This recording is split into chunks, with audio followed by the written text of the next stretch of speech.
Friends, బాగున్నారా? మరి ఎంతో బాగుండాలని కోరుకుంటున్నాం. ఈ రోజు మన ఛానల్లో పెసరపప్పు పొంగల్ చేసుకుంటాను. దానికి కావాల్సిన పదార్థాలు ఎలా చేయాలో చూపిస్తాను. చివరి వరకు చూడండి, మధ్యలో ఆపకండి. ముందుగా బియ్యం తీసుకుంటున్నాను.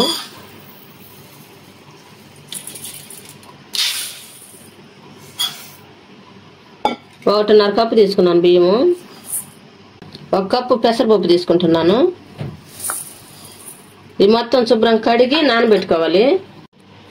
ఈ అన్నం కోసం 1.5 కప్పు బియ్యం తీసుకున్నాం కదా, 4 కప్పులు వాటర్ తీసుకుంటున్నాను.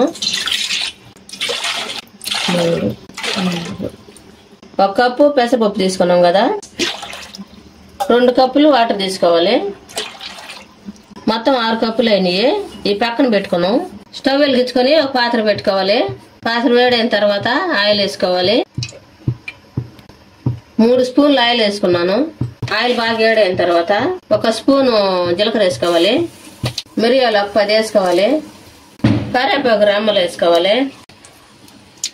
కరివేపాకు వేసుకున్నాం కదా, ఒక పచ్చిమిర్చి వేసుకోవాలి, తుంచేసుకోవాలి.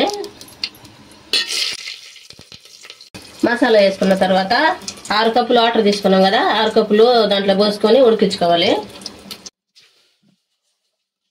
ఇవి బాగా తెరలాలి ఈ నీళ్లు. కొంచెం ఉప్పు వేసుకున్నాం. 1/2 స్పూన్ వేసుకుంటాను ఉప్పు. తెరలినాయో లేదో చూసుకున్నాం.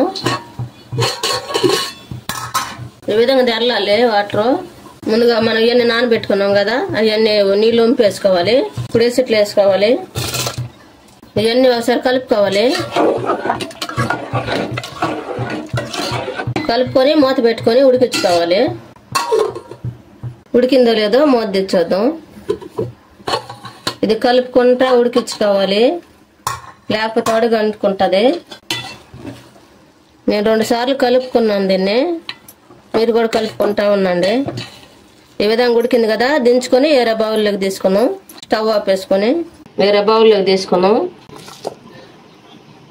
అంతా బౌల్లోకి తీసుకున్నాం కదా, దానికోసం చట్నీ చేసుకున్నాను. ఈ వీడియో మీకు నచ్చినట్లయితే లైక్ చేయండి, షేర్ చేయండి, సబ్స్క్రైబ్ చేసుకోండి. పక్కన బెల్ నొక్కండి. Thanks for watching.